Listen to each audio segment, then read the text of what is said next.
with on this program, because I know that some of you um, may have more information than others about what this project is about, but we will definitely cover that. So thank you very much for you all popping your cameras on. That's fantastic. And thank you to those of you who have put in the chat that you might have some challenges around tech today, and we'll do our best to get around that. Lovely. The session today will be recorded, so again, you probably just heard that sound go off. You look at this later on. Before we start, I would just like to, Abby, can you put the link to the Padlet in the chat for me, just so that everyone has that to hand?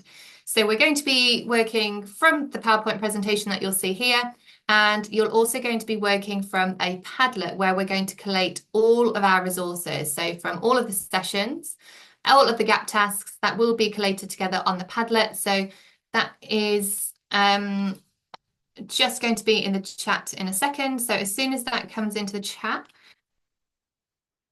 one second. That should be in the chat now. There we go. Thank you. If you can just click on that, and hopefully everyone can access that.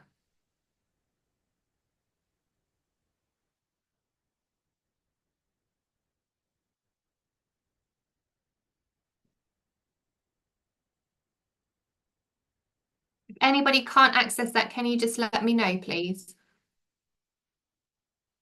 Oh, great. Some thumbs up. Thank you. Thanks, Erica.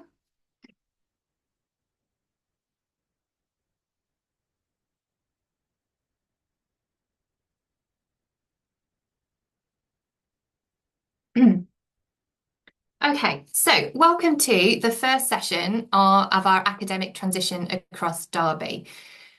The topic of this is about bridging the last 100 days of Key Stage 2 and the first 100 days of Key Stage 3. Now, we know across the city there's fantastic transition work that's been happening for many years pastorally, and now we're wanting to take that next step into that academic transition and what that looks like.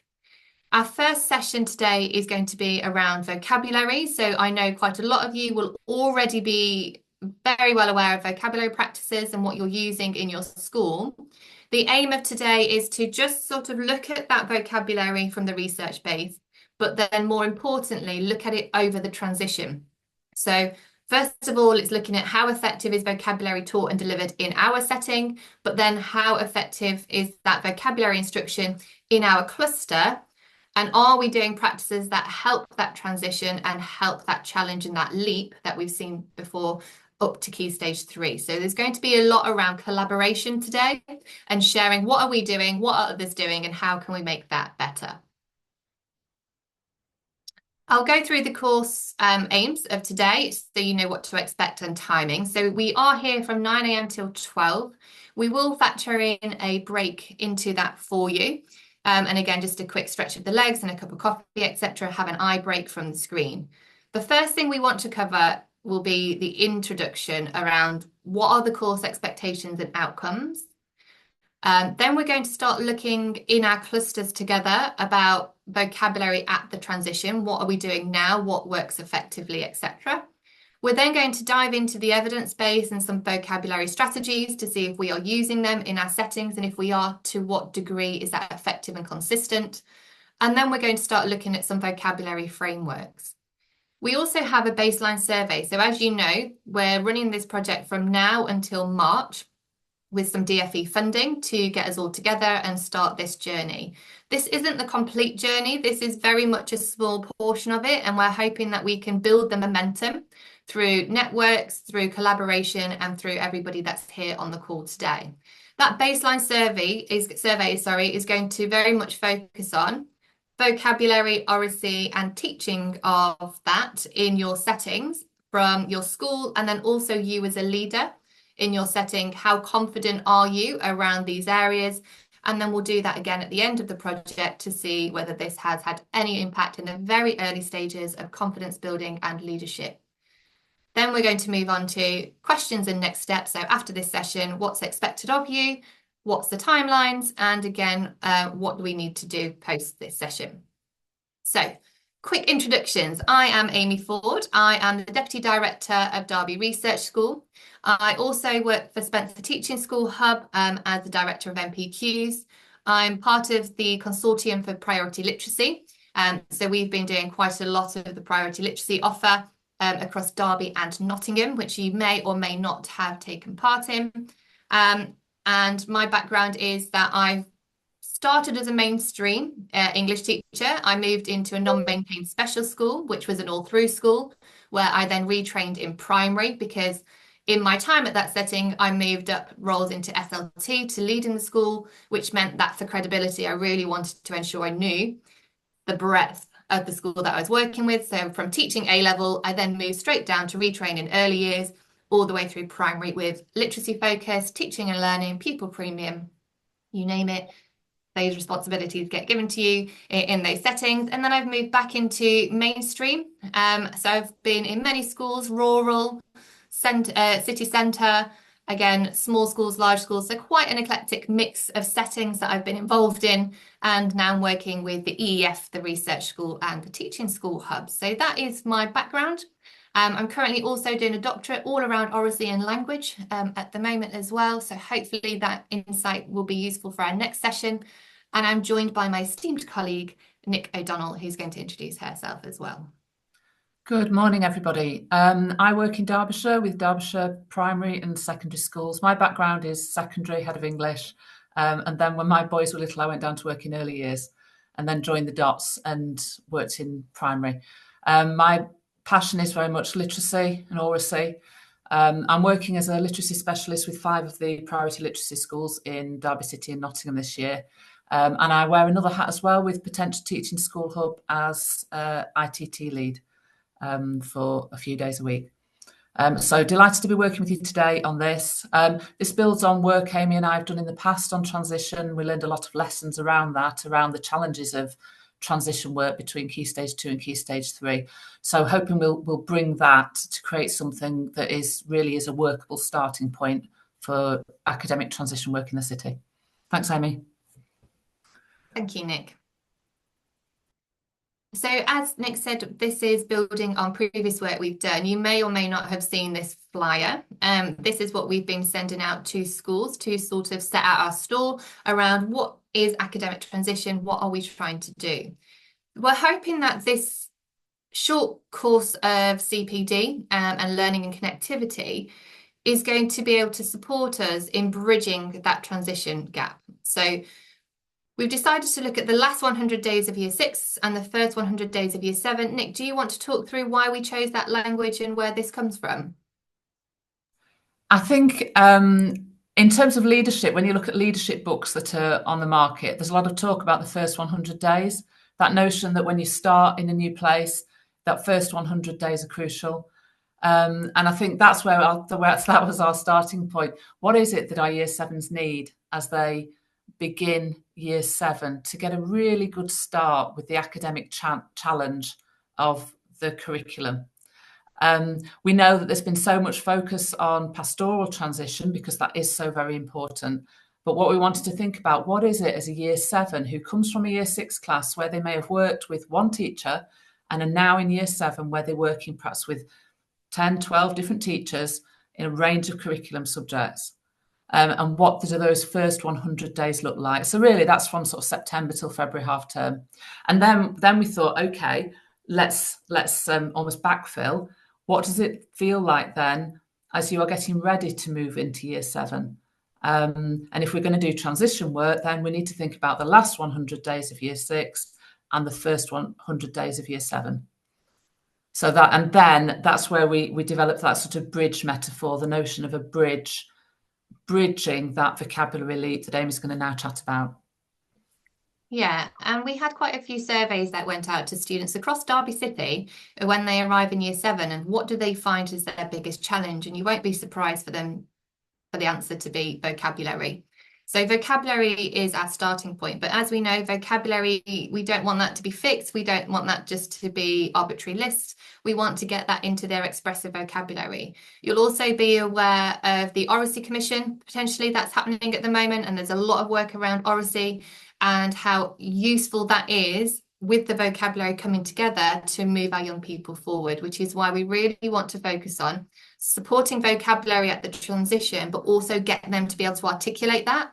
So get their learning around vocabulary to then put across numerous subject areas and disciplines, and with a framework that can potentially be moved from Key Stage 2 to Key Stage 3, so that there's a consistency in how vocabulary is taught across that Key Stage 2-3 bridge, that when they get to Key Stage 3, they can really focus on those nuances of vocabulary in those different subject areas, but also through oracy, so through talk. How do we do that to ensure that they're getting the most out of that?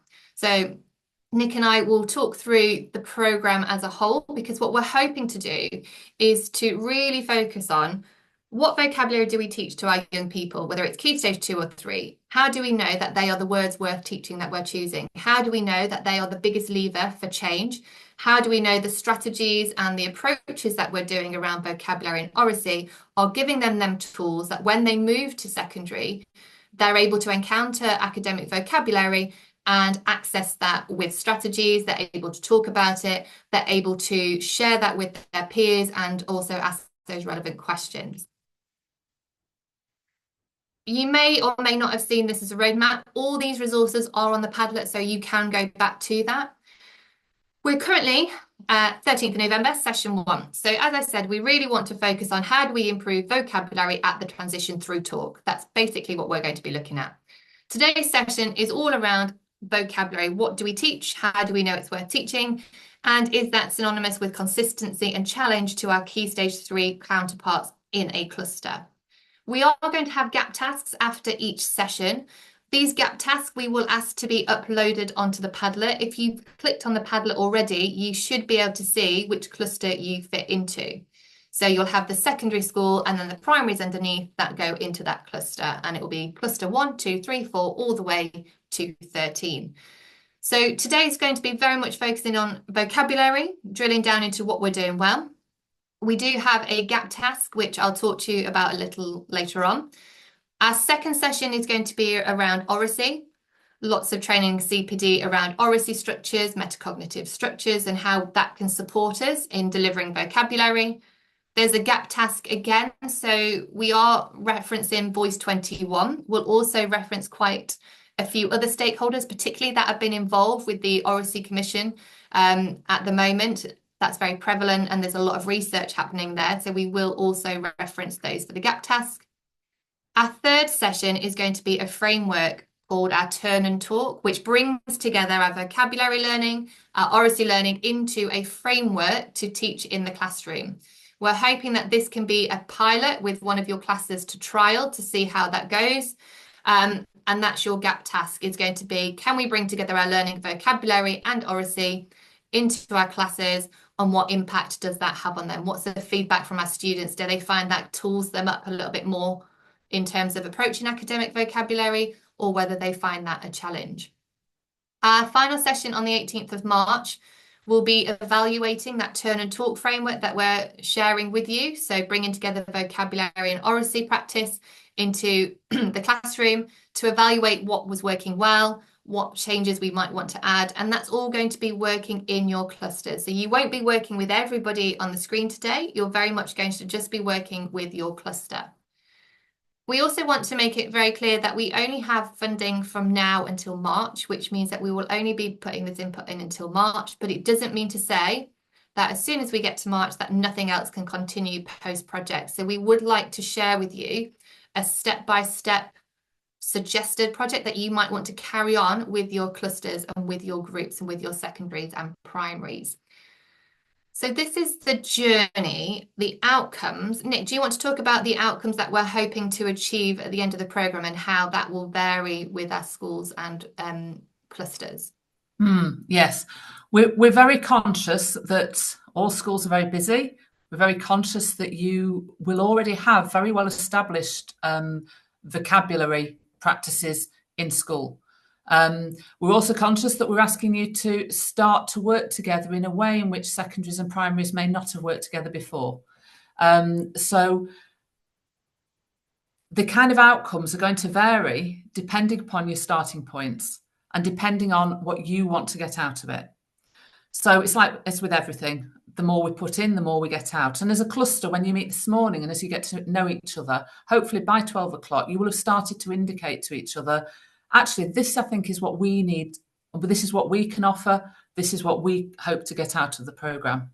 And you can come to a shared understanding of the way you want to use this programme to strengthen academic transition in your cluster, so that your year sixes who go up to year 7 in September can go up with a firmer understanding of some of the vocabulary that's going to support them to access that curriculum.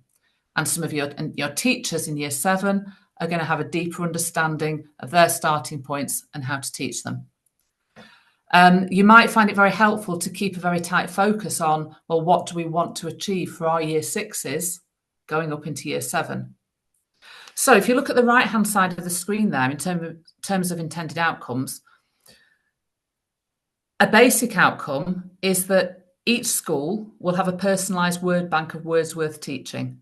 You've all completed a word bank, or if you haven't, that will be a gap task for you to do so. And using that word bank is going to enable you to quality assure the words that you're teaching in your own school, but also it will give you a basis for conversation between year 6 and year 7, so that you can start to compare the vocabulary that's taught. One thing that's worth saying is that we're going to be asking you to focus on one curriculum area. We know that we've asked you to submit words from a whole range of EBacc subjects, and that's because we've got this opportunity. We wanted to make the most of the opportunity to create a word bank. But given the time constraints of the programme, we're going to be asking you to focus on one subject area. And many of you will have brought along a colleague from that subject area this morning. So the basic is you will have a word bank of words from last 100 days of year 6, next 100 days of year 7, that you can work on together to strategically map your vocabulary across the curriculum to enable curriculum continuity. That's the first sort of baseline outcome that will hopefully be achievable for all clusters. Another outcome is going to be to think about oracy, to think about how you support your pupils and students to use those words in talk so that they are becoming more accomplished. We know, don't we, that we need to be able to say it before we can write it. We need that understanding of the words. We need to be able to use them in talk. That then supports us with comprehension and with writing. So that focus on oracy is the next level. We're hoping that you will develop oracy structures, building on what you already do, using the Freya model that we'll share with you later on, where we're going to map oracy structures to support that process. Fundamentally, we're hoping that this transition project is going to develop your relationships, that it's going to enable you to have a starting point to build relationships to develop academic transition going forward. And that may be in this one curriculum area. It may be that you're able then to develop into another curriculum area. So there's a range of intended outcomes there, and we hope that during the morning in your clusters, you'll be able to get to know each other and to develop a shared understanding of the possible outcomes that you could gain from this programme. Thanks, Amy. Great. And there definitely are going to be questions as we go through, and we're hoping by the time we get to 12, this becomes to make a little bit more sense and maybe does answer some of those questions that you've got. So as we shared previously, this was the vocabulary bank that was sent out to you as a school. Now, I know some of you have and some of you haven't, so don't worry about that at the moment. The reason that we wanted to pull this together is that, again, like Nick said, is thinking around the words we're choosing to teach our young people. How do we know that they're the right ones? And that's the biggest question of all time. We can't teach all the words in the world, but how do we know the ones that we've selected are the ones that have the biggest leverage to help them in accessing academic vocabulary that is unknown to them later on? We've decided to focus on the EBacc, which is what we have at secondary, which are languages, geography, history, science, and maths, because quite a few of these words that we have that we teach in each of these subject areas may also support us learning in other subject areas as well. So the reason we wanted to focus on this is to think about, let's have a look at English. What are the words that we're teaching? We're going to go through the types of words that we might select to teach today that we consider words worth teaching from the research base. And at that very basic level, it's an opportunity to QA the words we're teaching. Are they ones that need our time and linked to the 5 key principles that Alex Quigley shares around words that are worth teaching? Or are they words that could actually be spoken about really quickly and moved on and shouldn't be taking up that much time in the curriculum? And we can also be putting other words in there. So we can look at each subject area to see what that looks like. We'll talk about the different tiers of vocabulary that I'm sure you'll be familiar with. And then it's thinking around at Key Stage 3, our words that we have at Key Stage 2 and the words we have at Key Stage 3, is there a continuity there? Is there a repetition there? Is the challenge lower at Key Stage 3 than it is at Key Stage 2 or vice versa? Because again, what we want to do is create progression, and we want to make sure that we're really supporting that student when they attend secondary, that they've got those skills. You might notice that you've got some common prefixes in your subject area that come up time and time again. And actually you see that if we have those at Key Stage 3, we could teach those prefixes at Key Stage 2, because that helps our word investigation skills. We're starting to give strategies. You might notice that there are words that mean the same, that mean different things in different subject areas, but it's the same word across the breadth of your subject areas. Again, at secondary, it becomes more challenging when you know what your lists of words are to teach, but you don't know what your geography teacher is teaching, or you don't know what the history teacher is teaching. And actually, you've got the same word, but there's another meaning to it. And if you knew what they were teaching in geography, you could then say, in our discipline in English, this is what it means for us. When you do it in geography, it links to this. Or you can reflect them back to, again, last term, you were learning this word in geography. We're now looking at it today in English. So we're constantly looping back and connecting together that vocabulary to build our schema. So this vocabulary bank, we can, hopefully, I'm looking at Abby, who's on as SDSA, and Emma at the moment. They're our team in the background that are working with us. We've collated together all of those banks that you've sent in into a document, and we're able to filter it to see what are the most common words that are coming up across your cluster. Obviously, you'll have different subjects that you're teaching and different topics across the school, but actually, what are the words we're choosing? Are they all tier 1? Are they all tier 2? Are they all tier 3? Do we need to mix that up? We can also see what the most popular prefixes are that are coming up in your subject discipline from primary to secondary, and whether we can work together to start preparing our students to understand what that means in order to break down that vocabulary. So we do have this. I think I can share with you, one moment, what this looks like presently. And this is only with the schools that have filled in the vocabulary bank so far. Can we see this on the screen? Just thumbs up if we can see that. Great, thank you. I've started with English. So what we have alphabetically from the schools, whether it's the phase as well, what words are coming up as keywords or words worth teaching that we feel we need to do in the last 100 days and the first 100 days of year 7. So as you're going down, what you would be able to see is, again, this helps with prefixes because it's alphabetized. Are we having some common words that are always coming up? I will share this with you once we have everyone's together as well, so don't worry too much about this at the moment. You've got the most popular words that are coming up from each of the schools that we have. Now, again, this is going to vary on topic that you're teaching. So I think what we need to really drill down into is the types of words we're all selecting as words worth teaching and at what stage. It's really interesting that we have adjective, adverb, adverbial clauses which come in at secondary and primary. And I know as an English teacher, we have year 7s coming up and we're still saying, right, our keywords are simile, metaphor, adjective. Now, they would definitely have been done at primary. And I know we say, well, when they come up, sometimes they don't remember. It's about us then supporting that continuity from Key Stage 2 to 3, because actually there could be some more challenging words that we could be teaching, and we could just be reflecting back to say, when you've had this talk previously.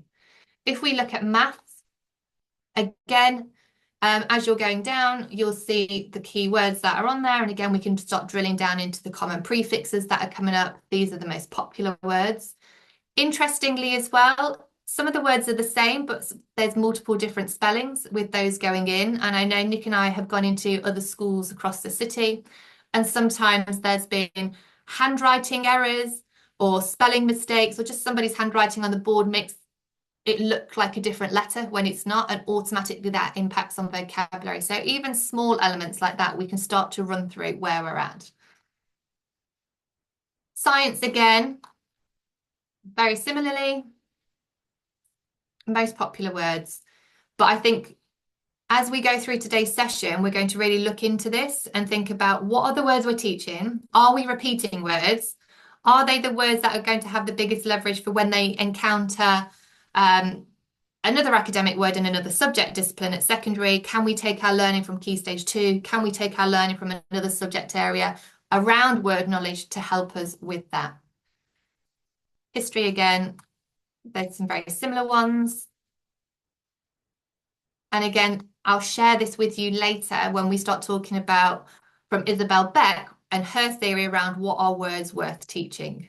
Geography, languages is going to be a little bit different purely because of the language that you're speaking, but we know that there are always different prefixes, root words and suffixes in other languages that we can translate over and will really help us to unpick that. So even though we've got maybe French, Spanish coming up in here, we can still look into those root words to help us with another language. So I speak French, but then again with Spanish, there are some aspects that I can then start reading and looking into because I'm using my lexical knowledge of other languages and breaking those words down to support me. And that's the strategy that we want to help our young people. So as I've said, that's just where we are at the moment with the few that have been shared. We're hoping that after this session, you might want to go back and reflect on those words that have been chosen. And a gap task is going to be, can you populate this, send it through to us so that, again, we can create a whole bank for the city and also for your school to start looking at. This is a Padlet. So again, I'm just wanting to make sure that we are all familiar with the Padlet and we've got access to that because all of our resources will keep coming onto here. When we send you into breakout rooms, obviously we have slides with questions on, and as soon as you go into the breakout room, they disappear. If you go onto the Padlet, you'll see here, activity 1, 2, 3. There's a screenshot on there of the slide so that when you go into your breakout room, you can pull that up so you've got that ready to answer those questions in your group. So we have been talking for a good 30 minutes about the programme, the project, what it entails, what we're looking to do, that roadmap. We're going to put you into your clusters, into your breakouts. Now, hopefully, if you can click on the Padlet, you can see which cluster you are in. So, for example, let me just pull it up so that we can be really clear on this one.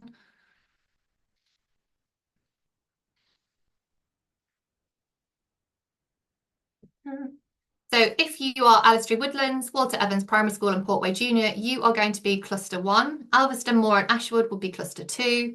Benrose cluster 3. We've got Coda and Grampian cluster 4, for example. So when I open the breakout rooms in a moment, you get to self-select into a room. So it'll have cluster 1, 2, 3, 4, all the way down to 13. All you need to do is click your room and you'll go direct into that. And that's the system we're going to use throughout this program. So every time there's a breakout, you just self-select and pop yourself in there with your colleagues. What we want you to do, we're going to give you a good 10 minutes or so to introduce yourselves to your cluster, talk about what you're hoping to gain from this program.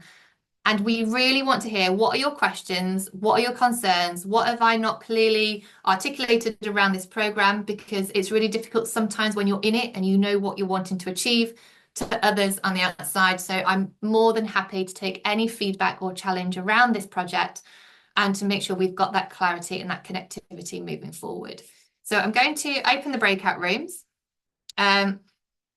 This one on this slide isn't on the Padlet, so I will put these into the chat because it's quite easy on the breakout. So no, we shared earlier that post project. So I think on the 18th, we are going to talk about how we can scale this up and how we can build this and how we can bring those other schools on.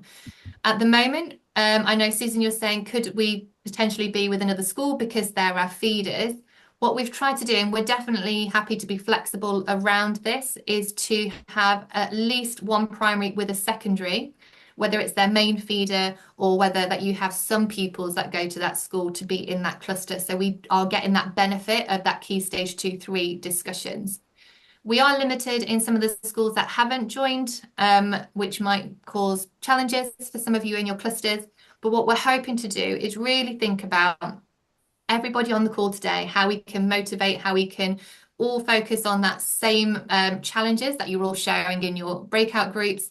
What can we do with one subject area now that actually, once we've built our confidence, can we then start getting other subject areas or other schools on board? And as soon as you've got a cohort who's moving forward in a certain direction and you've done a lot of work, when you start bringing those other schools on board, it makes it a little bit easier for them to sort of fit into those ways of working. So we are hoping to grow and scale this as much as possible. But at the moment in time for these 3-4 sessions, we're just trying to make sure we've got coverage across each of those secondaries with a feeder, with a school that might send some pupils to them, even if it's not their main one.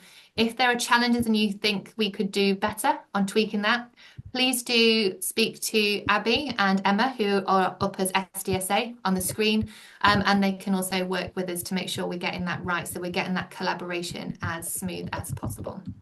So thank you very much for that. I would like to take some feedback from each room of any concerns or questions or things that you're hoping to get from the programme, so that Nick and I know we're along the right lines, and if we're not, we can definitely add extra bits in. That Padlet, we're going to also keep adding resources. So anything we talk about, anything anyone shares, we will put onto that Padlet. So we're building that as we go, and it's a one-stop shop for everything that we talk around. So can I just start with cluster 1, which was Emily, Greg, Susan and Suzanne. I know that you've been a bit mixed up again today due to attendance, but any concerns, questions or hopes for the programme that you'd like to share? And I'll leave it open to whoever is brave enough to come off mute. Sure, that's great. Thank you. Oh, you just muted yourself, Greg. What came out as a real positive was about the ability to sort of join network and be able to sort of hear what other schools are doing around vocabulary and that transition phase. So that was a huge positive for us. And the project sounds really positive, evidence-based. So we hope it would complement what we're already doing. The concern, I guess, is always the opportunity cost. So a 3-hour meeting and the impact it can have, and if we've got exam groups and that kind of thing, sometimes it's not going to be possible to be here for 3 hours at a stretch. But I guess with any project, you've got to balance what you're going to have to give in order to get something out at the other end. But so yeah, some positives and some concerns just about the length of meetings, I guess, definitely came out. No, definitely. I 100% agree with that. And I like how you said it's nice to be able to see what other clusters are doing. And I know that many of your primaries will feed into lots of different secondaries at some point as well. So we're hoping that with the Padlet, the work that we're doing in clusters at the moment, and we're uploading that onto that page of cluster, you still have access to see what other schools are working on, what good practice is happening elsewhere, so we can at least network. You can chat, you can put comments onto that Padlet. That is your forum. So if you see another cluster is doing something that aligns with what you're doing, is quite similar, feel free to reach out as well. So we are trying to build that network around this, and we understand time pressures and capacity, particularly in this window as well. So we'll try our best as well. We are trying to record as much as possible, but obviously it doesn't record those breakouts and that networking and that collaboration, but we will try and work our way around that. So thank you, Greg, for that, for sharing that. Okay, if I can then go to cluster 4, which was Gemma, Matt, Chris, Rachel and Sonia. Anything that you would like to add different to what Greg has shared from their group?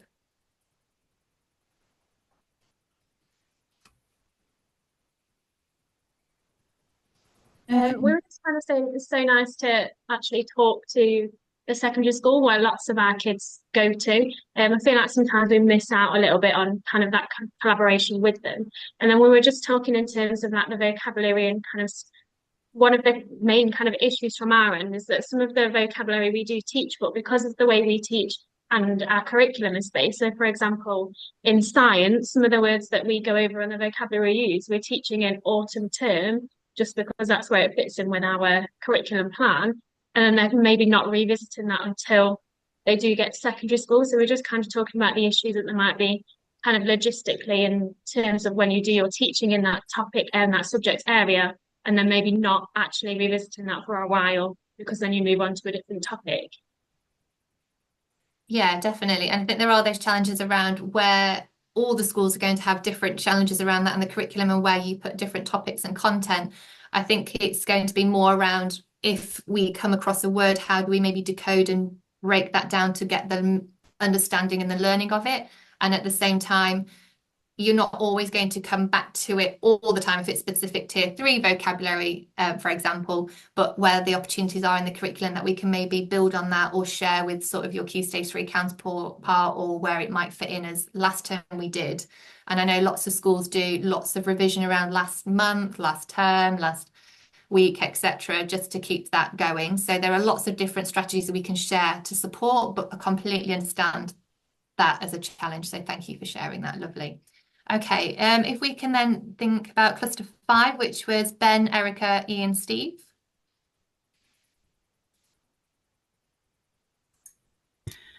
We were talking about the different tiers of vocabulary, and it was really interesting to hear from primary school about how tier 1 vocabulary is something that we need to consider. There's perhaps an assumption from us at secondary school that tier 1 knowledge is there when perhaps it isn't.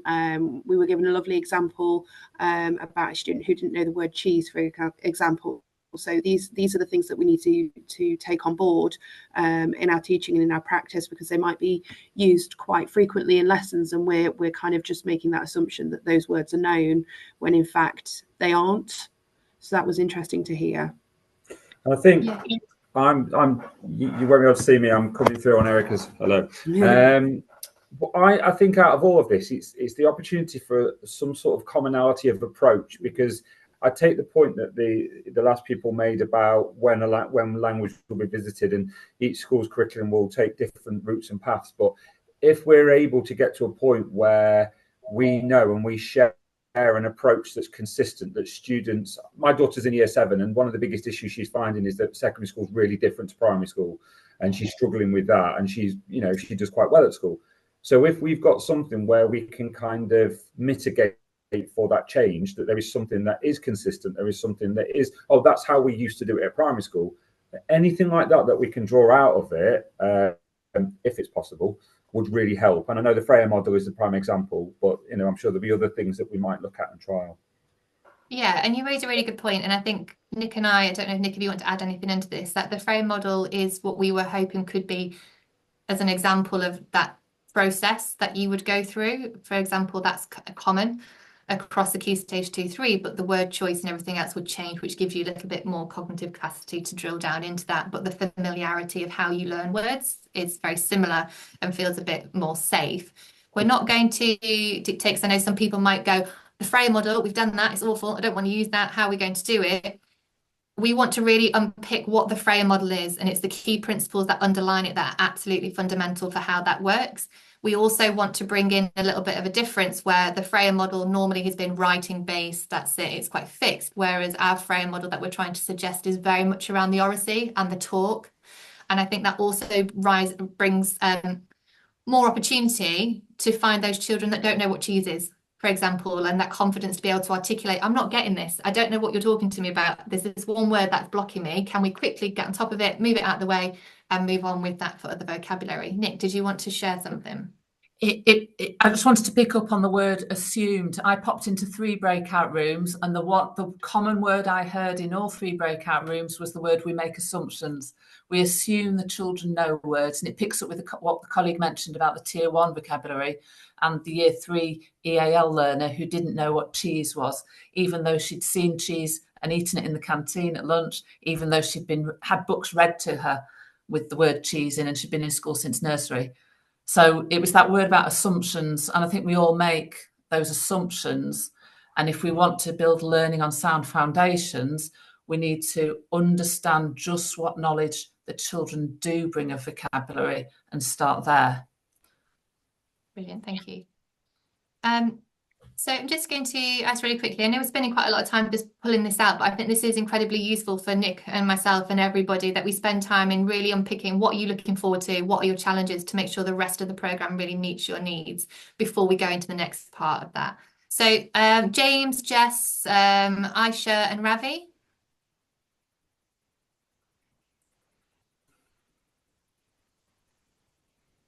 Yeah, I'll speak up. So we were just talking about how we were all really excited about the project and looking forward to doing it. I did have one question. I was just thinking about how, and I know this will probably come up later on as well. But how would we know if it's been successful? What would we? How would we know if kind of like working together has had an impact? I don't know if it would be quite difficult to measure, I guess. But I was just thinking if you had any ideas on that. Yeah, Nick, do you want to answer this, or do you want me to share? I think it's within the time frame that we have, Isha. I think it's going to be around staff relationships and confidence levels, and the success will be, one measure of success will be, do you as a cluster continue your work after the final March meeting, and does that have an impact perhaps on some of your transition activities in June, July, that then have an impact on year 7 experience in year 7. So those are two measures there: staff confidence and staff collaboration going forward. The pupil measure is a much more challenging one, isn't it? Yeah, and I was sharing with another breakout group, Nick, that ideally over a long period of time we'd be able to get that pupil impact, and that's what we'll talk about on that 18th of March, of how do we take this further to then start getting that pupil impact. At the moment we're just impacting sort of knowledge, building knowledge within teams across different contexts and settings, to have that shared understanding, that shared language around how do we teach vocabulary and oracy. I know you're a Voice 21 school as well, so you're going to have lots of expertise to share when we come to that second session as well.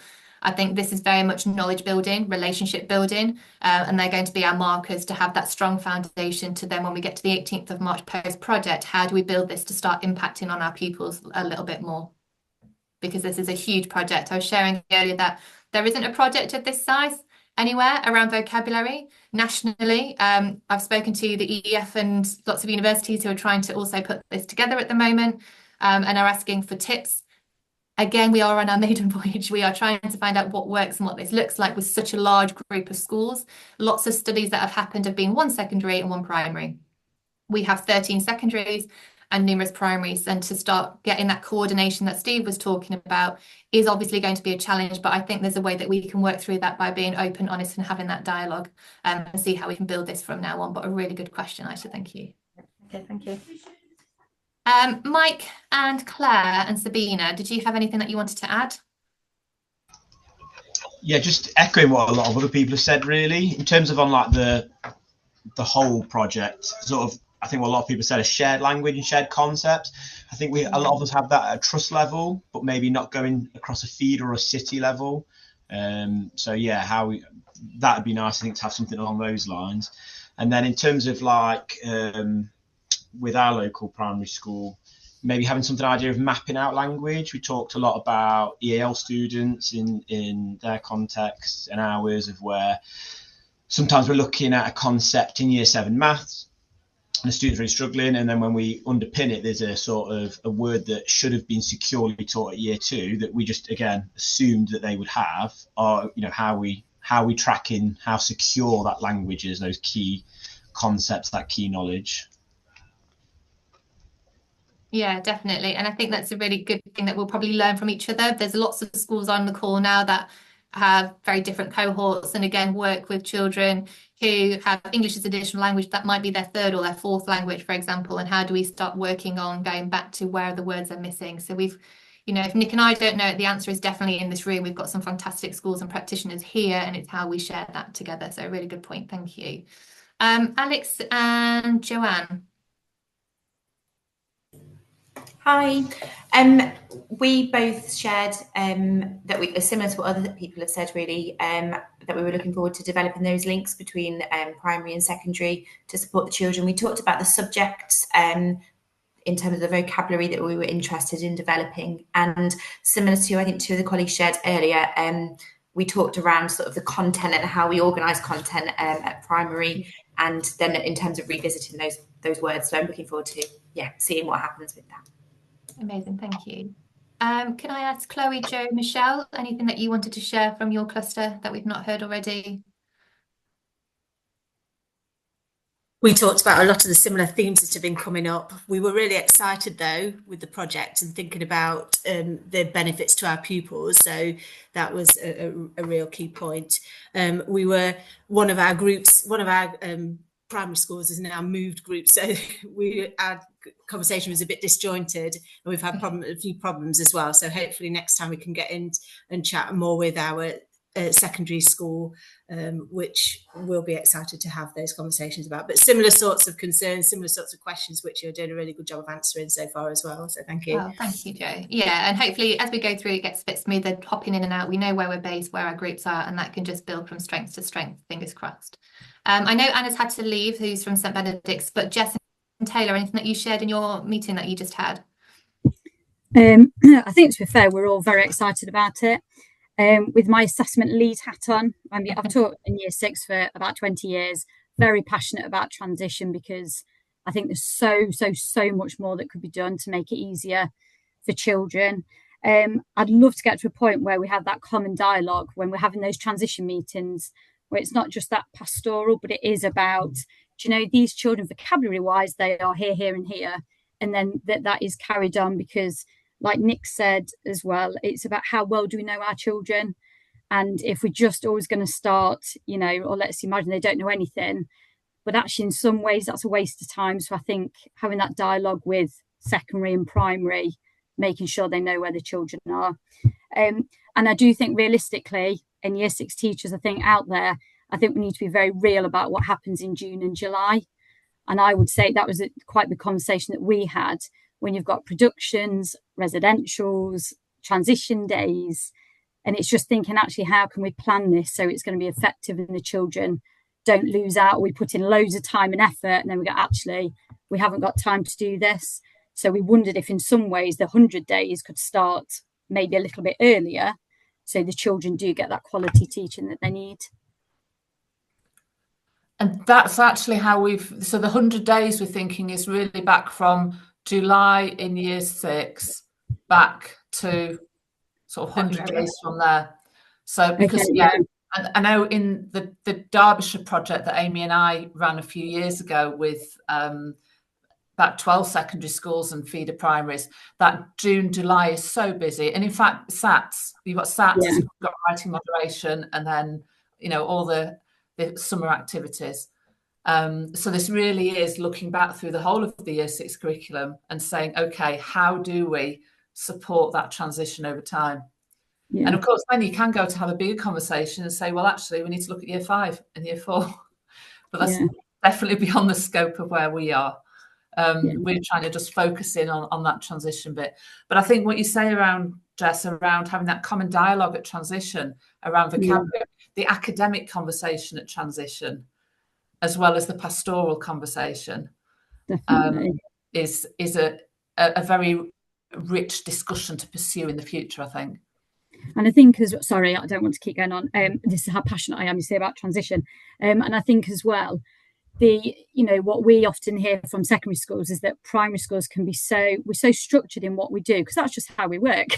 And like you say, when children have got the same teacher all day, every day, unless you've got job shares and things like that, that in itself, and I know somebody spoke from Derby Cathedral School as a parent, there's so much going on for these children. And if there could be something that's similar in the way something's been taught in primary, taking it through to secondary, so the children can then really show their knowledge, rather than, oh, this is a completely different way of doing it, I don't know if I know this word, or whatever it might be. I think that could be really powerful. But I'm not saying secondary have to teach like primary. I'm not saying that, but just to have some things that are similar, because I think that would be quite comforting for some children as they move on. Yeah, and I agree. I think it's that articulation as well, that if you're with your secondary and you know how it's taught at primary, you're able then when they come up to say if it's slightly different, but the principles are exactly the same, just hooking back to, and primary, when you do it like this at the school, this is what we're doing now, and it's that, oh great, okay, that's it now.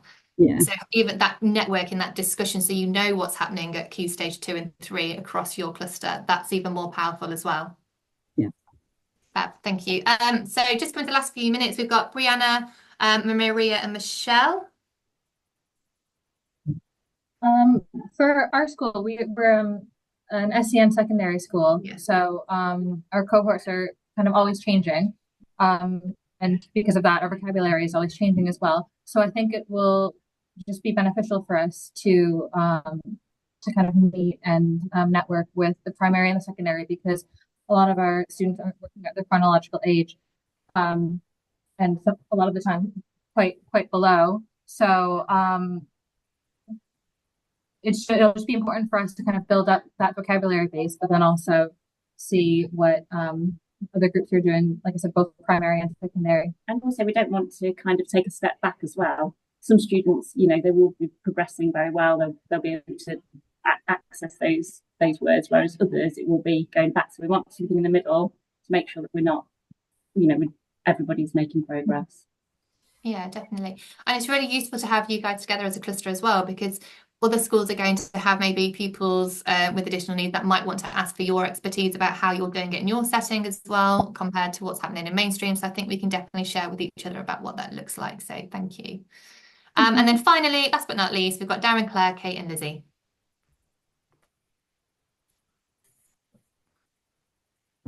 Hi. We were kind of just talking, getting to know each other's procedures. So like what kind of topics they teach. And we were talking about knowledge organisers in primary and how they're used as well. We were talking about reading age testing and things like that, because that gives us a good indicator, I guess, of vocabulary. And Lizzie was telling us what we do at West Park, because I only started there in September. Okay. And we were just getting to know each other really, and Darren and Claire were saying what would be useful from their point of view for secondary schools to give to them, because they said once they've done the stats in May, I know it's incredibly busy in primary schools, but they could do with some perhaps resources to help their students transition up into secondary school. Yeah. And we're hoping to, as part of this project, that's something that we can start to look into, isn't it, Nick, around how do we create those resources to share back and forth. And Nick and I have done lots of transition work. Again, like we said before, across Derbyshire, I think there was 80 schools completely in that, wasn't there, over 2 years, and how that works. We've got some key learning and how we can move that forward after that. So thank you very much. Great. That's been really useful. I know we spent quite a bit of time on that, but I think that's incredibly useful just to hear from you, to see where you are, those connections and what that looks like. We're now going to start thinking about that vocabulary then. You've already shared you want to think about approaches to vocabulary to see, A, are we doing it right in a sense, or does it follow the evidence? Or B, how are our clusters doing that at the same time and what challenges might appear? So to kickstart that, now we've got to know each other in this space of time, we're going to pop you back into your clusters. So again, when the breakout rooms come up, you're going to just self-select into your cluster that you've just been working with. This is on the Padlet as well as activity 1, so you can bring that up on your Padlet to make sure you've got access to that to talk about in a moment. What we're wanting you to do is just an activity where you've got Jack, who is a student. Let's say that he doesn't have a reading age that's chronological to his actual age at the moment. He's got challenges around reading and vocabulary, does struggle in lessons, and we just want you to think about his journey. So if he's got a couple of lessons, so geography in year 6 and history in year 6, he then moves up to year 7, similar geography and history lesson, because that's what we would do when we go to secondary, we go to lots of different subject areas.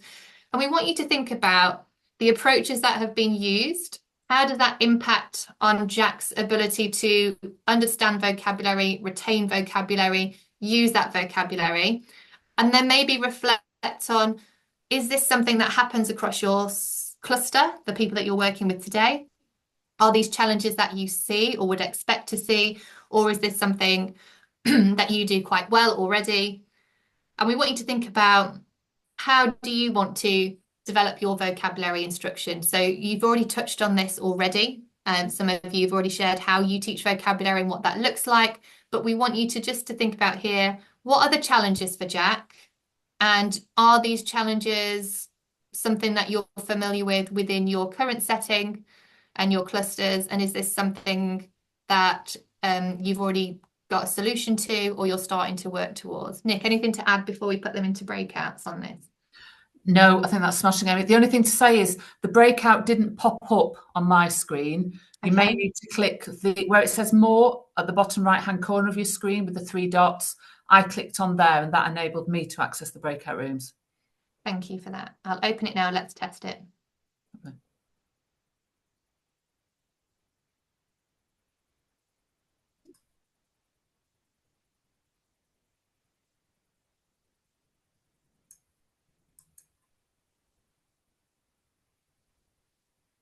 Hi, can I just say as well, in case they're left in this, if not, I'll go and find them. So Hardwick, is Hardwick still in this room? Oh, they've moved over. Okay, that's fine, not a problem. Curtis has joined. We've got Kat. Kat, which cluster do you need to be into? I don't know. I was just about to ask the same question. Which school are you Where's at? St James? So I'm thinking it might be with Cathedral, possibly. Yes, that's right. So you're group 5, Kat. Do you want me to move you over? That would be fabulous. Thank you.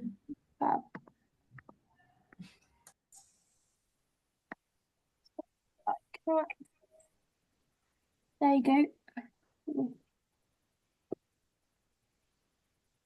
Fab. Okay, everyone's in a group. Great. Good for us just to in the recording. On it. I mean, they're probably quite extreme examples, but also quite common, subject to what you're in a secondary school setting, sort of what your reading strategy is, and in terms of the buy-in from staff. And for Jack, he's probably felt really uncomfortable because he's getting very different approaches. And in terms of having the quality and the foundation of being able to build up anything, it needs to have some form of active ingredient that is consistent across all subjects. But again, this is quite a common thing, and that's something we're trying to work on in terms of that explicit instruction about pre-reading, during reading and after reading. But in terms of as a group, there's been a couple of things mentioned in terms of having a common strategy in the primary school settings as well. Yeah, and I think you also shared, I think somebody in your group was saying, you know, Jack's not able to find a strategy because there's no common strategy. There's no link to what he's done previously and other subject areas to even begin to draw on. And I think that was a really good point that you shared. I think there was also conversations around other groups, around reading ages, and again, an ability around that, which I think it all comes part and parcel, but there's definitely different challenges in the different approaches around this, which is quite a challenge. Ben, can I ask you to share what your group were talking about, please? Yes, so we kind of looked at those examples, and like we said, similarly, it's quite an extreme example, but where there's no bridge in the gap. So we talked a lot about metacognition and those strategies. So I think we started to share some examples of primary and secondary, but just how, as a general rule, we might use a lot of strategies to scaffold children. And in that example there, where it's a bit more, here is the text and you are expected to use your strategies yourself.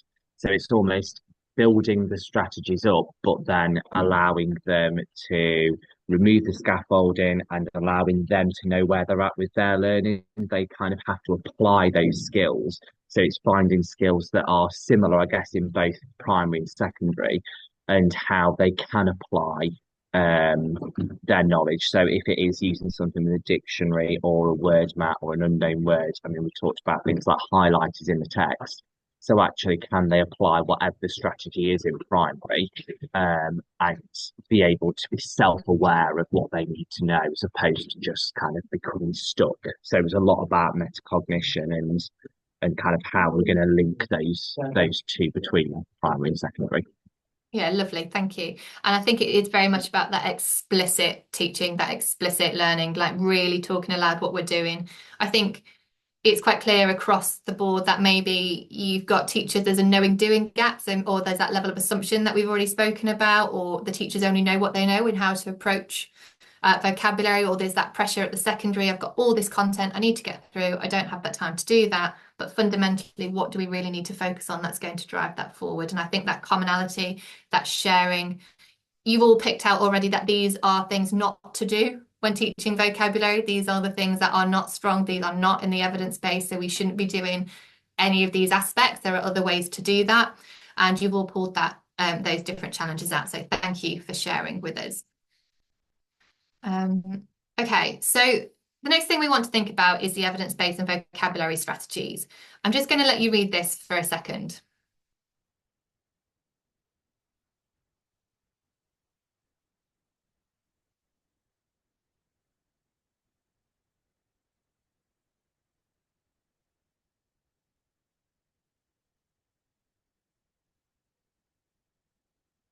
And this comes back to what, Ben, you were just saying around that scaffolding and those strategies, and actually the volume of words that are fired at children at Key Stage 3 compared to Key Stage 2, it's an overwhelming amount. If we haven't got those strategies, we haven't got that commonality of approach, we're really going to find them struggling to break down words and access them. This Language Leap at Transition by Alex Quigley is on the Padlet if you would like to read a little bit more about that. So again, that really delves down into what that feels like in reality for our children transitioning from Key Stage 2 to Key Stage 3. We've also shared the Reading Comprehension House, and I know this has come up a few times about reading tests that gives you an idea around vocabulary of where they are. This Reading Comprehension House from the EEF and the Improving Literacy at Secondary Schools is a really useful document to have a look at, and everything that we're going to talk through in the programme is based on research from the EEF, Alex Quigley, Christopher Search, Avril Coxhead. We've got a wide range of resources which are all on your Padlet. We just wanted to signpost that these are here for you to look in a little bit more. The Reading House, if you click the corner that says vocabulary on that room, you get a number of blogs, videos, different access points where you can learn more about vocabulary. So we've just shared Jack's journey, where we have staff that have varying understanding of what vocabulary teaching is and what the most effective approaches are. So this would be a great tool to go back to think about, are we doing this in our school? Where do our staff sit? Because again, I know we talked about at secondary, do all teachers across the subjects have that same consistency of understanding of vocabulary teaching to be able to put that into place? And again, we've already shared at primary, year 6, what about year 5 and year 4? And obviously we'd like to extend that a little bit later on. There is a podcast as well to build our knowledge around vocabulary from the EEF. It's called Evidence into Action. This is by Professor Jessie Ricketts, who has done a huge amount on reading vocabulary. She did a research project into when we have the 6 weeks holiday and we transition, is that a slump or is that a jump? And she was sharing from her research that actually the Tier 1 vocabulary stays the same for pupils in that 6 weeks holiday. Tier 2 is the one that drops, and Tier 3 because they're not using them all the time. It's not that they've forgotten them, it's about how do we keep that alive, how do we keep that in our talk, which is what we're going to come on to when we bring in our oracy session in a couple of weeks. And this quote, just to sum this up, obviously we will be using some of the Voice 21 materials, and we do have Hardwick in the room who are a Voice 21 school as well, so we have a wealth of information. But this is my favourite quote around why should we be focusing on vocabulary, why should we be focusing on oracy. I'll let you read that quote for a moment.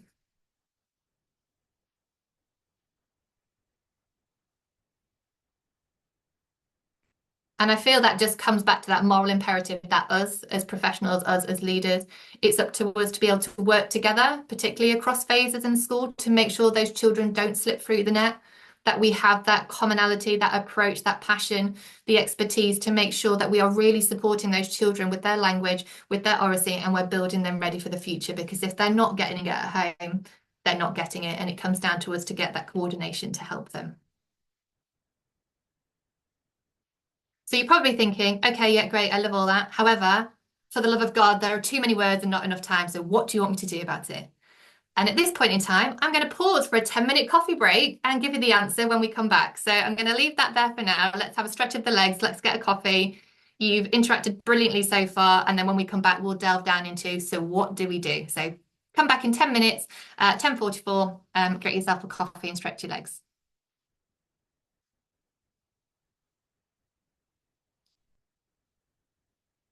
The answer to, and how this is going to work. So we're going to go through some of the research that's out there and some of the suggestions of the best way to approach this as we move forward. So the first thing I want to share with you is the research that was carried out by Marcus Jones from Huntington Research School and Alice Dagnan from the University of Leeds. If you were part of the Priority Literacy Project, they both spoke at our launch back in September the 18th. So they were discussing their project and what that was based around and their findings, which has been incredibly useful. And actually, a lot of researchers are using this research for those next steps. What they did is, again, very small. They had a secondary and a primary, and they were looking at the amount of vocabulary and the types of vocabulary that were shared at Key Stage 2 and Key Stage 3. So they were looking into what are those linguistic challenges of transition from primary to secondary school. The way they collated all of their information and data was they asked teachers at both Key Stage 2 and Key Stage 3 to share PowerPoints, worksheets, text, lesson plans, anything that they were doing with words on it as part of their lessons. They collated that together. They recorded lessons. So again, they could hear the amount of vocabulary and the types of vocabulary that were being used, and they brought it all together in a corpus.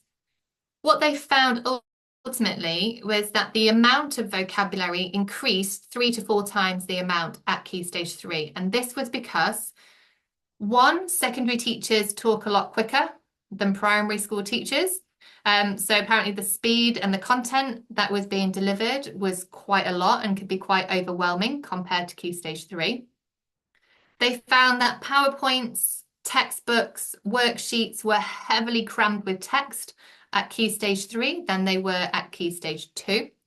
So again, the amount of words was quite significant. And again, they were looking into different subject areas. I think English was on a par, but I think it was geography, history, and maths that were quite significantly different. And then the types of words that they were looking at were also significantly different.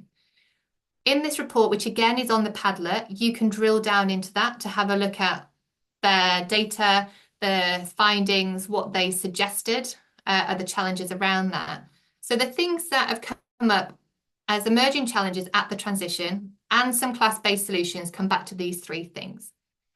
The first one is the increase in the amount of words encountered. Okay, so we need to think about how do we then support in class the amount of words encountered, which is what we're sort of talking about now in terms of those word lists. When you've seen on that document, you've got some departments that have maybe 25, like 100 words for that 100 days, like 1 every day. And you've got departments that have chosen 10 for that 100 days. So it's thinking about how do we marry up and think about what are the actual words we need to learn? Are we doing too many that we don't need? I did hear somebody mention in a breakout room that they would never have an adverb or an adjective as a key word to learn at year 7. They wouldn't even do it at year 6. It's one of those quick, this is what it is, this is a reminder, let's move on. But if we're focusing on that and the time put into it, could we reduce that in favour of something that might have more leverage? The next one is polysemy. So this is when you've got multiple meanings for the same word. You'll find that if you have children with English as an additional language, this is also quite a challenge around that. If I give the example of the word bank, how do you know when to use that? Do I mean bank as in a river bank? Do I mean bank as in the money that we're going to get that? There are a lot of different words that come up in polysemy of how do we teach that. There might be words that at Key Stage 3 has one meaning in English. It doesn't have the same meaning in science, geography, maths, design, technology, for example. So in terms of that, how do we then teach the range of it? Because what you might get is a student, particularly around those command words like evaluate, summarize, They mean very different things disciplinary at Key Stage 3. We are thinking about, I mean, Nick and I did a project where we brought that disciplinary literacy down to Year 6 and Year 5 and really started to think about those command words and those types of language and what they mean differently in each subject area before they got up to secondary. So that is definitely one of the barriers. And it also makes it quite challenging around understanding the meaning of a text if we don't have those multiple understandings of what it could be. And finally, we've got collocation. So this is about how words combine. So when you're looking at a word, ultimately, it's like a word association game. If I said to you the word dog, what words would collocate with dog? You would probably go bark, bone, fur, annoying would be for my dogs. But there's a lot of things that you might bring into that. So that collocation. So when you see a keyword or vocabulary, you might be able to work it out from what's around it, or you might start to be able to connect other vocabulary to that through that collocation. If we don't have it, that's where there's a challenge there. So how do we then combat this? If these are the main challenges at transition, what is it that we can do in the classroom to bring that forward? The first one is very much about selection, which is what we're focusing primarily on today by working together as a cluster. How do we select the words we're teaching so that they are challenging, they are progressive, and they're not overwhelming and a little bit arbitrary, that we don't need to teach them in depth? Polysemy, again, so having an awareness across the breadth of the subjects that students are studying in Year 7 or Year 6, knowing where that word appears again but has a different meaning, to be able to think about the first time of teaching to reference where they've heard it before or where they're going to hear it again in the future in that curriculum planning, so that they can start to clue into that. The other one around collocation is, how are we supporting that schema, that vocabulary building? We've already shared about how there's gaps. I've had an example before, or teaching in primary, we've got a picture of a tree. A student didn't know what a branch was, never heard of the word before. So that would not have been part of that collocation for them to be able to label that tree effectively. So thinking about, what do we do when we have those gaps? What do we do when we know there's a gap in the schema? How do we build that through our curriculum, both at Key Stage 2 and Key Stage 3? So the first thing we want to really drill down into, which is the one that's a little bit more tangible that we're asking you to do as a gap task, is around the selection of the words that you're choosing. So if there is an increase in words at secondary to primary, how do we make sure the words we want them to teach are the ones we focus on and the ones we drill down into and the ones that stick, rather than just being overwhelmed and switching off from all vocabulary? You're probably familiar with the tiers of vocabulary. Lots of nods. Yeah. So Isabel Beck talks about Tier 1 being those everyday words that we can almost teach because there's a concrete version of it that we can point to, we can reference, we can move on quite quickly. Tier 3, again, these are subject specific that we're quite good at teaching. We normally pull those out as our keywords because that's what we're teaching to our students in order to build content knowledge. It's Tier 2 that we want to be focusing on because these are the words that have applicability across a range of subject areas and also change our nuances in vocabulary. This Tier 2 vocabulary connects us from Tier 1 to Tier 3 and makes us able to articulate what we mean and how we can make that sound more academic by having those different synonyms and nuances of language compared to our Tier 1. Nick, do you want to share how Tier 1, 2 and 3 vocabulary is not static and that can actually change based on our age, topic and stage? Yeah, I love the way that this model is so flexible. I'm making my my hands into a triangle shape because you can move it up and down the key stages. So when I've done an early years project, we've used that model to say, well, we're taking the children to a farm and that's our topic this half term. So what tiered vocabulary do we need to teach? And you can then move it up through the age ranges. But what might be a Tier 2 word in one year group will become possibly a Tier 1 word because it's basic and it's embedded as you move up to a more greater level of challenge.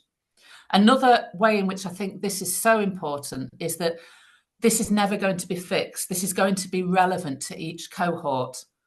So I remember working with an early years colleagues on the farm project, and they were very familiar with the term fields, because they saw fields all the time. It's a rural part of Derbyshire. But in another school, there might be children who are really not very familiar with the term field, and therefore that would need explanation. So it's a very, very flexible model. And I think we need to bear that in mind as we're doing planning around this, that the words, where we locate the words, will change from cohort to cohort. So it's never going to be static. Back to you, Amy. Yeah, and I think we've just got to be really conscious of those words in our list that we put forward as this is our terms learning. Are those really vocabulary words that we want to teach, as in, are the meanings of those words kind of worth learning because they're useful in a variety of contexts, which is pretty much what those tier 2 ones are. We need to also think about, will teaching the meanings of those words contribute to students' verbal functioning? So again, are those words that can help them to put into their oracy, which we'll come on to in our next session. So we just need to really consider the potential of our list. So when we've got our list, you might want to go through, if you're just looking at science, how many tier 1, 2 or 3 words would you say were in that list, and why? And it's that discussion like Nick just said, because is it that that's a really quick one that we can just move past? Is that something that's applicable to other subjects and is really going to help them? Or is this just content, just building knowledge? This is what the content is. This is just that. And it's not actually moving their articulation on, or you giving them strategies to access another word that might be academically challenging. One of the really useful books that, if you haven't already seen this, is Isabel Beck's work. And again, this is bringing words to life. It is referenced on the Padlet. There's a PDF in there as well that really talks you through, how do you know which words are tier 1, 2, 3? What activities should we use to sort of bring that together? How does that move? And some strategies to really reflect on the words we're selecting and then how we're going to drag that forward. Now we've got a bit of an activity here just to sort of replicate what you've been doing as a pre-task and you're going to do as a gap task. This is an example, again, from Isabel Beck's book, where she asks you to have a look at each of these lists of vocabulary and think about, again, going back to, are these words worth teaching? Are they useful in a variety of contexts? Do they contribute to students' verbal functioning later on? So let's consider the potential of these lists. What we're going to ask you to do is to select which 5 words, so it can be from any subject area, it can be all from the same one. If you were to choose 5 words that you feel would be worth teaching out of this, just pop those into the chat, and then we're going to have a bit of a discussion on some of you. Why did you choose those 5 words? Why do you feel that they are worth teaching? So it can be 5 words from math that you agree with, 5 from reading, or it can be 5 across science, social, math and reading, up to you. But just 5 words that you feel would be worth teaching and should be on a list. And just to make sure that we locate this in oracy, Isabel Beck's work is firmly around receptive and expressive vocabulary. Receptive, the words the children comprehend, and expressive, the words the children are able to use. It's very easy for us, because our KPIs are all around children's written outcomes, whatever phase we're working in, to think that this is about reading and writing. It's not. It's about talk. It's about comprehension and about talk. Okay, so in the chat then, pop your 5 words that you think would be worth teaching at the start of year 7.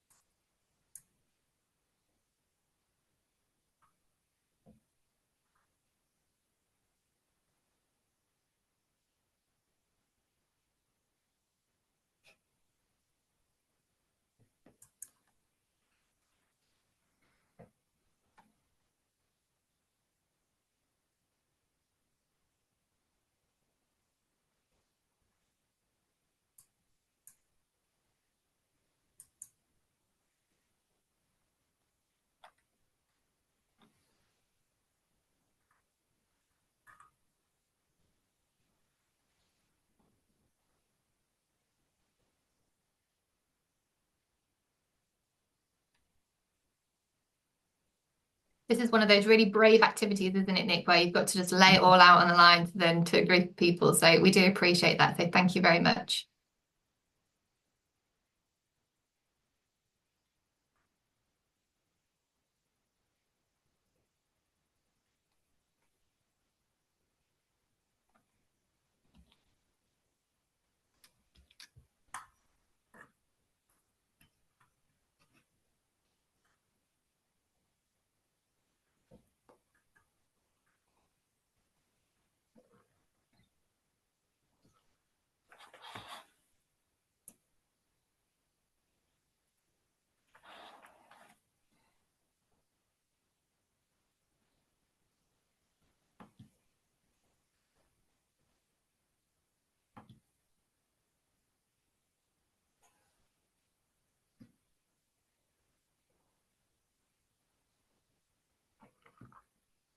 Nick, in a moment, do you want to take some feedback from words that you find interesting from the chat? And then I'll come in with what Isabel says on that afterwards.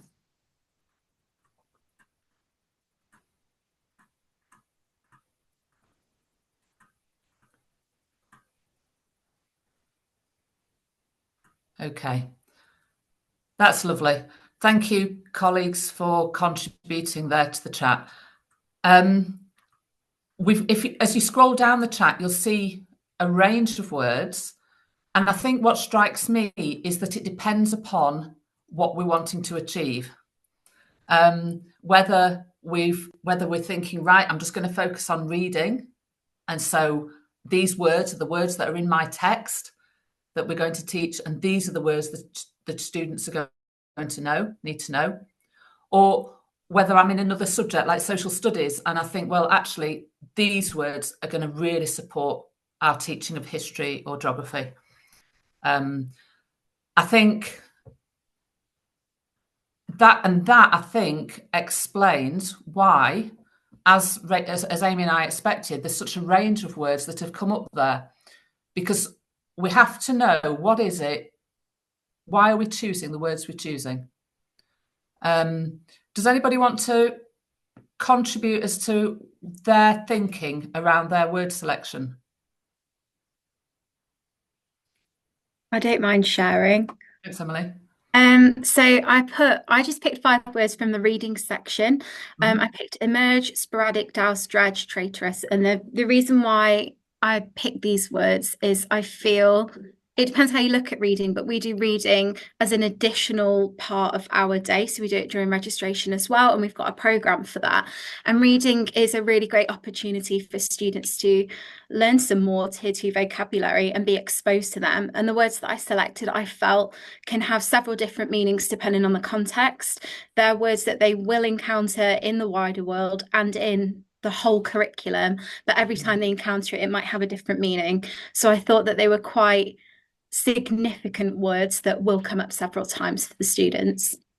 That's lovely, Emily. Thank you. And you've very clearly articulated your rationale there. Is the one other person who came from a very different starting point who'd like to share their thoughts before we move on?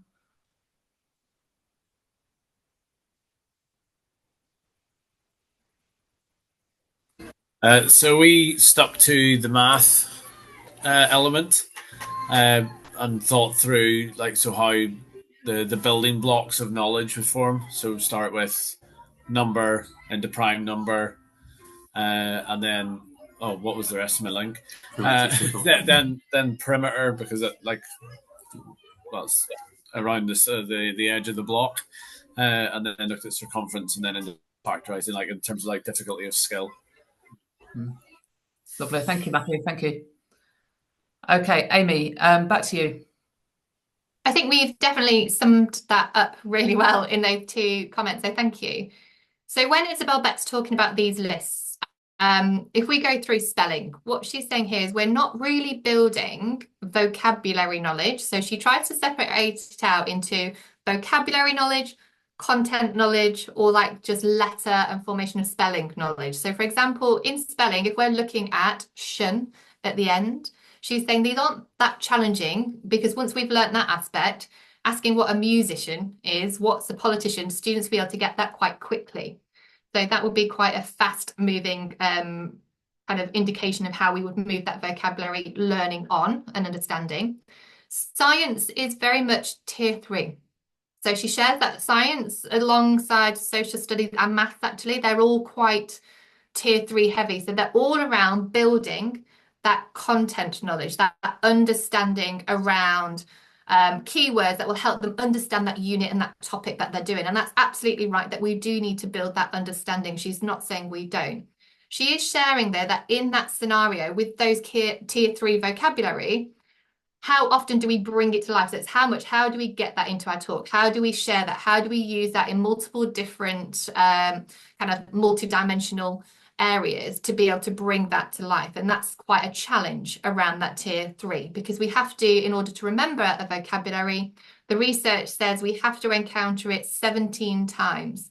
So 17 times in terms of hearing it, using it, reading it, in order for that to be able to stick in our long-term memory. Around this tier 3, obviously you're going to get that when you're doing your content, but you're not going to see it in other areas. Emily made a really good point around the word she'd chosen in terms of how they could be used in other areas, and that could help them to sort of, you know, develop rich representations of what they're trying to say and offer a kind of precision and maybe nuance that they wouldn't necessarily have. So Isabel Beck talks about the reading and the words in that final column. Actually, they're the tier 2 words that actually are going to support them in being able to use that in different scenarios. And also, again, as Emily shared, that specificity and the changes to it can add to it. So she's talking around vocabulary knowledge, as in each of these words that are on the right, if you were to use it in another subject area, you might be able to add a different level of nuance onto it. So for her, it's not just about the tier 3, but it's about that tier 2 vocabulary, those words that we can use in other areas that are going to help their narrative and their talk. Anything that you would add to that, Nick, before we move to the next activity? So you'll also find this on the Padlet. So Bringing Words to Life, again, by Isabel Beck et al. You'll find lots of different information around her approach to tier 1, 2, 3 and what vocabulary we should be sort of focusing on and driving forward. We've got The Art and Science of Primary Reading, which is Christopher Such. Now, this is at primary, but at the back of the book, I do have it. Well, it's like a QVC moment. But at the back of the book, what you'll find is that there's a lot of there's a appendix B. It's called Latin and Greek root words for primary schools. So it gives you a list of the most common, again, Latin and Greek root words for primary around your prefixes, suffixes, etc. that come up quite a lot. You might notice this on your vocabulary banks that you're creating, that there's a common thread that are coming up, and we might need to think about curriculum continuity as to where do we put that in over our curriculum to build that. The other thing we have is Avril Coxhead's academic word list. So again, there's a clickable link that you can go through to think about. There's a lot of list of words on there that are tier 2 or academic words that are quite challenging that we're seeing at secondary, and to think about, are we representing those words in our lists as well if they're applicable to our subject area. The other part is the guidance that we sent with you for the vocabulary bank. And it was following Alex Quigley's SEEK model, which we'll talk about later. And this is where we're suggesting that any words that we choose to be on a vocabulary list to spend time teaching and being explicit to our children should be following these 5 principles. And if they don't follow these 5 principles, they shouldn't be on our list of words we're teaching to spend time in the lesson to drive that forward. They can be approached in another way. The first one is around what words are most important and appear repeatedly across topics. So this is the polysemous words that we shared earlier that have multiple meanings in different subject areas. They are going to be incredibly useful to share knowledge of, to make sure we've got that clarity and nuance. Secondly, what words are unlikely to be part of a child's prior knowledge? We know the challenges that sit around that. That could be a debate in itself, depending on our demographic. There's some examples there. What words need explicitly teaching for depth of understanding and cannot be picked up instantly? So they cannot be referenced, they cannot be linked back to. We need to really go into what it means, what it doesn't mean, what's a good representation of it, what isn't. And again, the academic word list might be an example, which is Avril Cox said here. And what words are interrelated and help children know additional words. And then Emily, you shared that brilliantly around why those tier 2 words are incredibly useful and how we can start selecting those. So this is, again, a wealth of information to read through and become familiar, to build our own knowledge as practitioners and leaders around what words are worth teaching and why for our own subject areas. This came from the report from Marcus and Alice, where they got their maths departments and they had Key Stage 3 and Key Stage 2 words, and they pulled together what types of words were being used across that transition. You can see a selection here. What they found predominantly was that at Key Stage 2, they were quite wordy problems. So they had a lot of names, a lot of places, a lot of stories written into that problem solving around that, whereas at Key Stage 3, it didn't. It was very much that specific focus on calculations, and that language dropped. What they did do is they highlighted through the Key Stage 2 and the Key Stage 3 word list for maths, the types of words that were used. So not only did they think about, is this tier 1, 2, 3, they focused on, right, what are we seeing an overrepresentation of? So everyday objects and names, they were seen more at Key Stage 2 than Key Stage 3. The meta language and instructions were seen more at Key Stage 3 rather than Key Stage 2. So then they were trying to work out, if that's a huge jump and we don't have those tier 1, tier 2 or these categories of words, and there's not kind of a balance at Key Stage 2 and 3, how do we make that balance? Because quite clearly there's a jump then of language they're exposed to that they've not been used to at Key Stage 2. And I think a lot of you have already been talking about the way your curriculum is structured, the way you approach language, vocabulary and teaching. And this is a useful activity that they did in their project between their maths lead for primary and secondary to start building that collaboration and that progression of challenge and vocabulary. So what we're going to ask you to do is to have a bit of time just to chat in your clusters around some of the topics that we've brought up. The first one is, how do you select vocabulary? So if you're focusing on one subject area, it'd be really useful in your groups to say, for us, like Derby Cathedral School, just because, Steve, you're in my eye line at the moment on my screen, you could say, actually, we're focusing on history.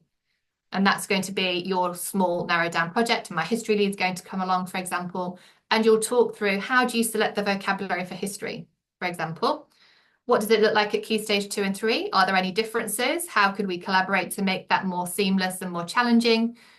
And obviously, as a bigger picture that some of you have been thinking about, if you're a secondary, for example, you might ask, how do you select vocabulary for each of those subject areas over that 100 days? Because it might be that your staff all have a very different reason, a very different motivation for selecting that vocabulary.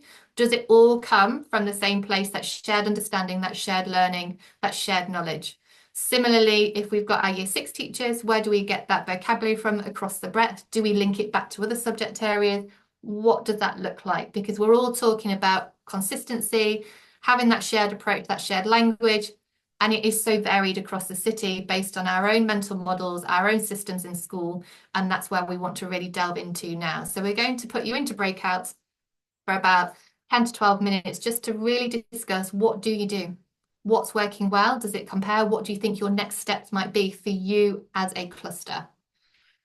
This again is on the Padlet, so do bring it up to have a look at while you're chatting, and we'll pop in and out if there are any questions, and we'll take some feedback when we come back. So exactly the same process.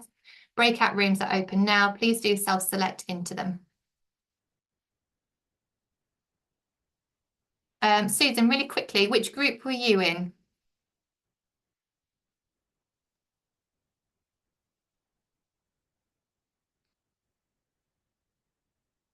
A lot of challenges going to look like.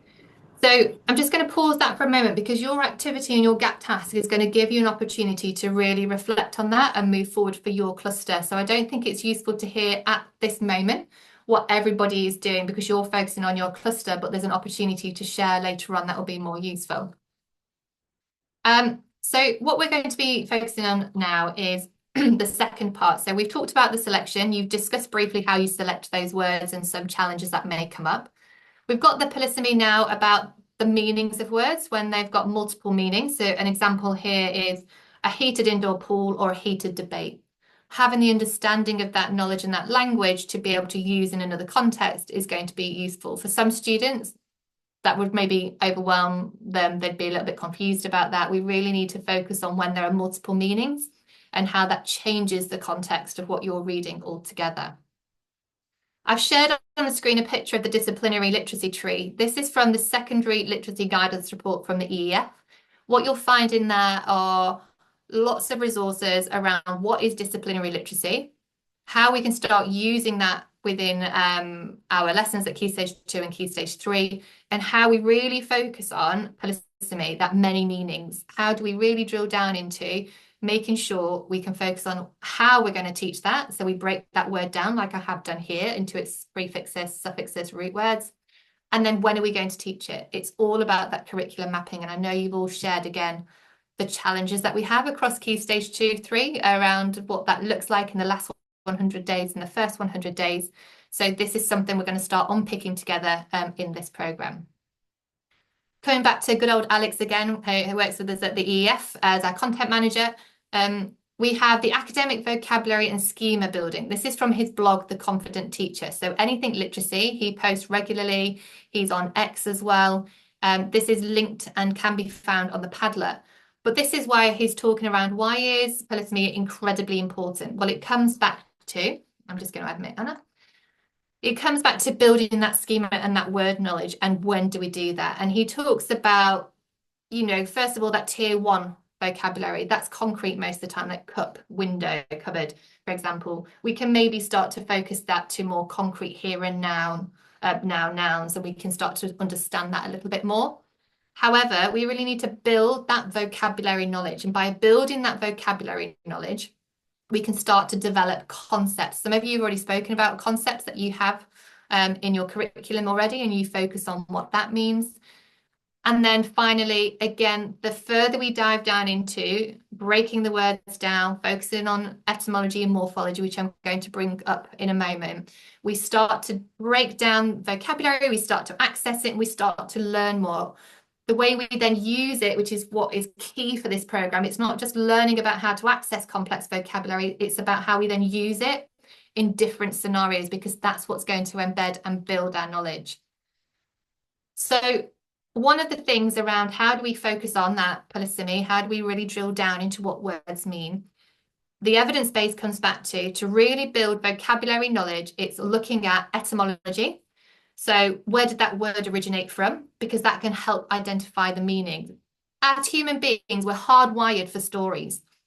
So for example, if I said to you and you're a little bit distracted, we're tired, it's coming up to the wall, somebody needs some sugar in this room right now. And I was like, oh, let me just tell you this. But you want to hear that? You're like, oh, bit of gossip. I'll come straight in. I'm really interested in this. It's because we're hardwired for stories, and that's how we remember. So etymology, giving you the story of why a word is the way it is, that can help us to start connecting into prior learning, building our schema, and building an impact for our long-term memory. We know that our language is borrowed from lots of other languages. Knowing that and being able to identify that is really useful. And breaking down words into their parts of their words for morphology, such as the prefix, the root, and the suffix, really helps our children to access language and start moving forward. A really bizarre example I used to Nick the other day was I was driving down the motorway with my daughter who's 7. And in front of us, it said equi-taxi. So she was like, what is that? So I said, oh, well, equine is like horses. And I started like going off into my whole English teacher spiel about it. What do you think that might be? She went, oh, so it's just a taxi for horses then? I was like, yeah. And then she sat there like saying the word to herself over and over again. And she went and told somebody else about it and said, do you know what the name for a horse taxi is? Because I do. And it was purely because we'd just seen it on the motorway really quickly. But just being able to give that breakdown of language, that storytelling, that example of where it's come from, that's where she starts to building that access that she didn't have previously. And again, trying to find that in a dictionary. I'm not sure we have that in the dictionary. How do we break that down, that knowledge to access words that might be a challenge? In the chat, just to, again, build on that, I would like you to tell me what you think this word means, please, using your prior knowledge, again, of root words, Latin, Greek, etc. Pop in the chat. This made-up word, it's not true. You'll never find it anywhere. What is it?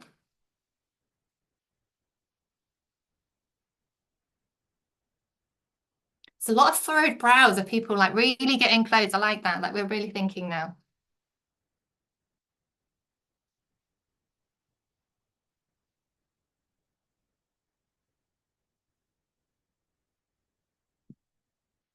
Oh, nice.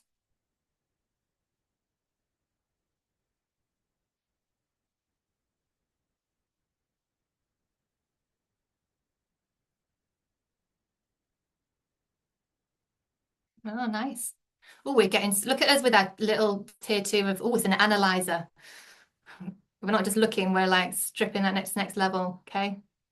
Insects, great. Underwater plant camera, identifier. Okay. So let's have a look. It really does, Emily. And that's the first part of how do you break it down? Because I've not given you the breakdown. I've not separated it out. So the first job you've got to do is really break down to where that fits and where do we put those separations in. So I'm going to ask Jess, why do you think it's underwater? We looked at sub, prefix under, and then aqua. We know that's water. So that was the first breakdown that we did. Yeah, perfect. That's great. Matt and Chris, you said it's a plant. Why do you think it's a plant and a camera? Vegetation, and then scope, something that you look through. Yeah.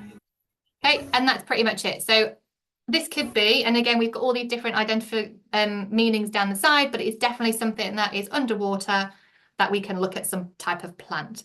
Some of you really drilled down into, is it a microscope? Is it this? Is it that? Because you're building on your prior knowledge. But this is just to give an example that by focusing on morphology and etymology and really breaking that down, if this was to be a challenging word that came up, you could start to have that as a strategy if we were explicit in modelling that to our students. So we mentioned this earlier about the Freya model and why we want to use this as a process at the moment to build that opportunity that when we have a word that's worth teaching, so one that fits those 5 principles from Alex Quigley, that we really have to make sure we need to spend time teaching it. This isn't I'll tell you what it means and move on. This is the time we need to spend really understanding the words. This is what we want to focus on. This isn't for every word. It's not like when we're reading a book and somebody says, what does that mean? And you can quickly let them know and move on.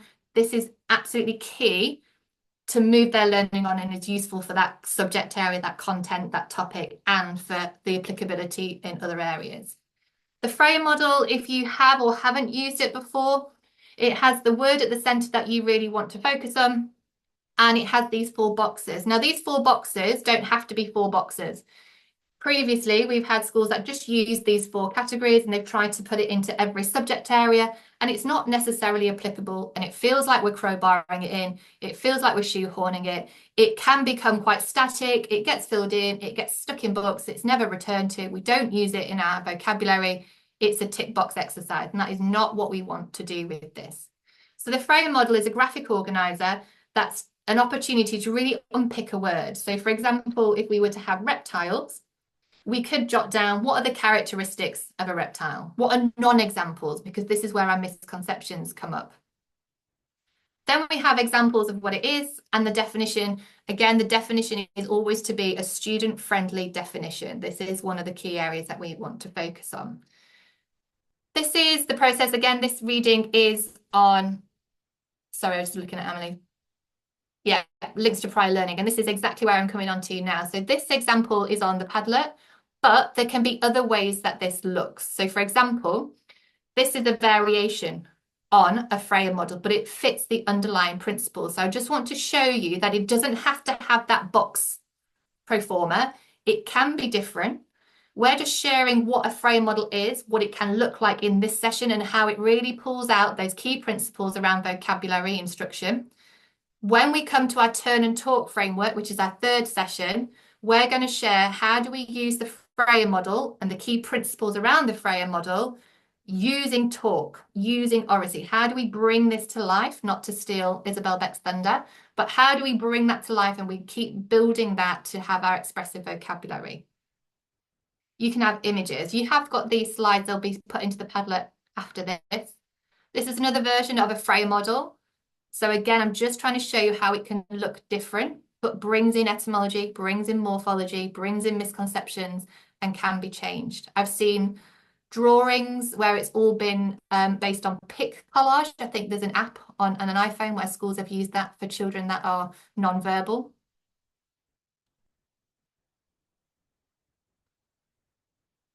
Okay, and this all comes down to the underpinning of the SEEK model. So the SEEK model is that all of these, even though they look different, the key principles that are absolutely integral for progressing our knowledge and around vocabulary is that selecting, first of all, we need to make sure we're selecting the correct words, and we've talked about this all the way through. The second one is how we then explain it, because this is, again, the student-friendly definition. We're not sending them off to dictionaries. We're not going to follow any of the practice that Jack had in activity 1. The explore stage is around the etymology, the word stories, the prefixes, suffixes, drawing that out. And then consolidate is the most important part that sometimes we forget about, that then doesn't make vocabulary stick, which is why we're really focusing on vocabulary and oracy and our turn and talk framework. So by the third session, we're going to bring all this together to make sure this SEEK model comes into our talk. It's not just on a page, it's into our talk to start exploring a little bit more.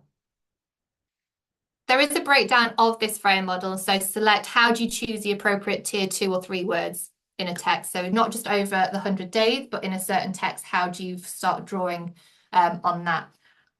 We've been discussing that briefly, but we are going to keep focusing on that and keep talking about it throughout this program.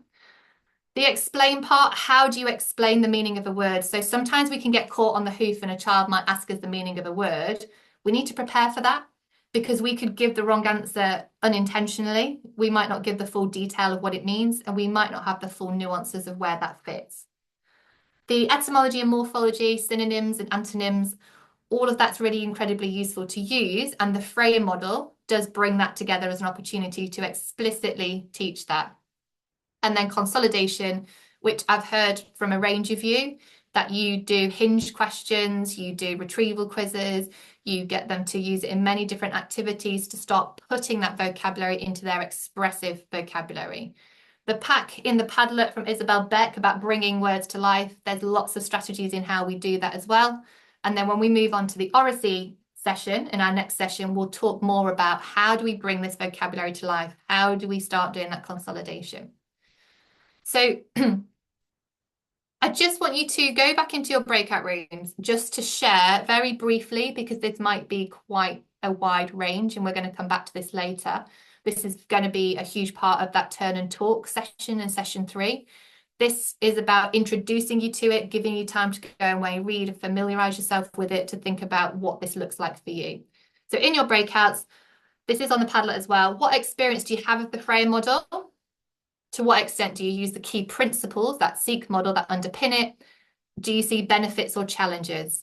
And that's what we want you to talk about, because some people might be like, not for me. Others might want to kind of have more of an positive experience that they want to bring. And we want to address all of that. So just 5 or 6 minutes in your breakout, what's your experience of the frame model? What are your concerns about potentially using it in this project?